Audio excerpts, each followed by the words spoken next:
Tea news effect కు అధికార యంత్రాంగం కదిలింది. నాగర్ కర్నూలు జిల్లా కల్వకుర్తిలోని మోడల్ కాలేజీ ఎస్సీ బాయ్స్ హాస్టల్లో భోజనం బాగోలేదంటూ నిన్న రాత్రి విద్యార్థులు ధర్నాకు దిగారు. ఆ ధర్నా టీ న్యూస్ లో ప్రసారం కావడంతో అధికారుల్లో చలనం వచ్చింది.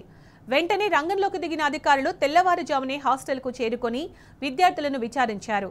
హాస్టల్ వర్కర్ శ్రీశైలం రోజు మద్యం తాగి అసభ్యంగా మాట్లాడుతున్నాడని విద్యార్థులు ఫిర్యాదు చేశారు. మెనూ ప్రకారం భోజనం పెట్టడం లేదంటూ విద్యార్థులు వాపోయారు. వెంటనే శ్రీశైలంను విధుల నుంచి తొలగిస్తున్నట్లు అధికారులు తెలిపారు.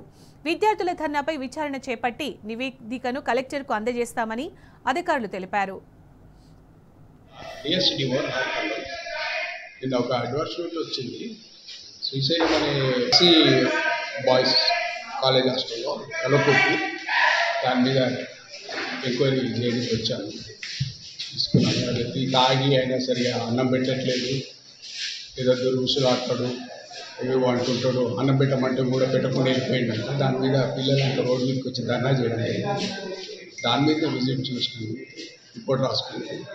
ఇమీడియట్గా ఆయన తీసేయడం జరుగుతుంది. అతని పేరులో వేరే చేస్తుంది. దీనిపైన రిపోర్ట్ రాసి కలెక్టర్కి అందజేస్తాను తమ చర్యని.